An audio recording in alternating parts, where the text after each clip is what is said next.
Hi guys, hi പറയൂ. Hi. Okay, അപ്പോൾ guys ഞാൻ വീണ്ടും ഒരു ഹെൽത്തി റെസിപ്പി ആയിട്ട് വന്നിട്ടുണ്ട്. വീഡിയോ സ്കിപ്പ് ചെയ്യാതെ മുഴുവനായിട്ട് കാണാൻ ശ്രമിക്കണേ. അപ്പം ഞാൻ ഇതിലേക്ക് എടുത്തിരിക്കുന്നത് ബീട്രൂട്ടാണ്. ബീട്രൂട്ട് നമുക്ക് നന്നായിട്ട് സ്റ്റീം ചെയ്തെടുക്കാം. സ്റ്റീം ചെയ്ത ബീട്രൂട്ട് നമുക്കൊരു മിക്സിയുടെ ജാറിലിട്ട് നന്നായിട്ട് ബ്ലെൻഡ് ചെയ്തെടുക്കണം. ബ്ലെൻഡ് ചെയ്തിട്ട് ഏകദേശം ഈ ഒരു രൂപത്തിലാക്കിയിട്ട് നമുക്കിത് മാറ്റി വയ്ക്കാം. എന്നിട്ട് നമുക്ക് അടുത്ത സ്റ്റെപ്പ് നോക്കാം.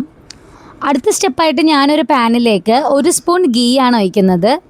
അത് കഴിഞ്ഞിട്ട് അതിലേക്ക് ഞാൻ ആവശ്യത്തിന് റവ ആഡ് ചെയ്ത് കൊടുക്കുന്നുണ്ട്. നിങ്ങൾക്ക് ആവശ്യത്തിനുള്ള റവ ആഡ് ചെയ്യാം കേട്ടോ.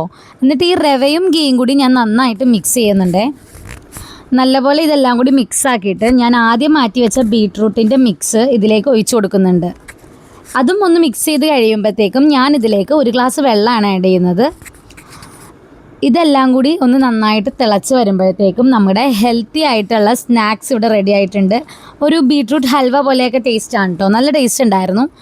ബീട്രൂട്ടിൻ്റെ ചൊവയൊന്നും എടുത്ത് അറിയില്ല പിള്ളേർക്ക്. അപ്പോൾ എന്തായാലും നിങ്ങൾ വീട്ടിൽ മസ്റ്റായിട്ട് ട്രൈ ചെയ്ത് നോക്കണം. ഹെൽത്തി റെസിപ്പിയാണ്, ബേബീസിനൊക്കെ കഴിക്കാൻ പറ്റിയ ഹെൽത്തി ആയിട്ടുള്ള റെസിപ്പിയാണ്. അപ്പോൾ മസ്റ്റായിട്ട് ചാനൽ ഫോളോ ചെയ്യാൻ മറക്കരുത്.